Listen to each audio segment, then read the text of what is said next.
So as we're talking about applications of these definite integrals that we've been talking about, I'm going to bring in a concept that isn't necessarily associated with this, but given that we're dealing with lengths and areas, hopefully it would be natural that we'd be going on to the three-dimensional analog of volume. So this is the 3D measure of size. There were a couple of figures that I wanted to talk about in particular. First one is going to be a box. A box is generally defined by three sides in 3 dimensions. Let's see if we can make this happen. Okay. And then another one like that. All right. And then we have side back here, and side over here, and side over here.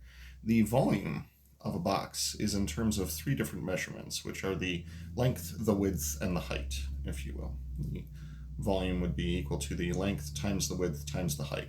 A box is basically the three-dimensional equivalent of a rectangle, and so its volume is quite straightforward to figure out. And we also have the right circular cylindrical can. If you're a fan of Pepsi like I am, and chances are pretty good you'll be very familiar with what one of these things is. So these will be in terms of 2 things, and it's going to be the radius of the circular cross-section as well as the height. This volume is equal to pi r squared times the height.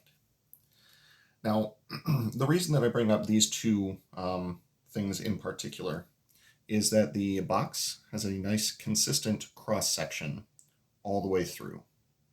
So at any spot along this rectangular box, if we were to slice this, we would get that nice consistent rectangle that we see on the top and bottom of the box.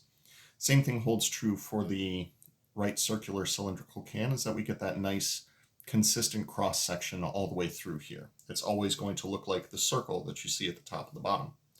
Reason that I bring this up is because the area of this rectangle would simply be the length times the width.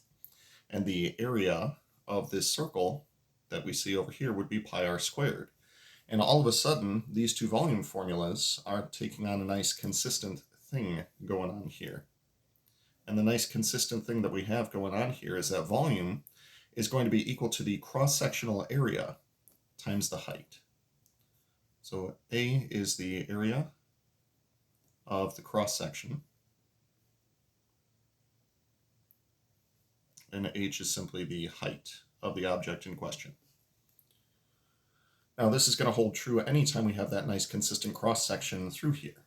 So even if you have, something that is very strangely shaped, like something like this, and then we assign another dimension to it. I suppose I didn't make that very well. Let's try that again. So something like this, as long as you have that nice consistent cross-sectional area associated with it. Oh, I think I may have bit off more than I can chew here. Oh boy. Okay. You know what? This didn't turn out too bad. So as long as it has that nice consistent cross-sectional area all the way through here, the volume is simply going to be equal to the area of that cross-section times whatever the height is. I don't know if you can tell what I was going for here, but I was going for a loaf of bread that you stood up on one end and then kind of smushed the sides in, because I don't know why that always seems to happen to me when I'm shopping. So this volume formula is going to be really helpful to us. Now, of course, this begs the question, what if the cross-sectional area is not always this nice consistent thing all the way throughout here? And we'll answer that question in a future video.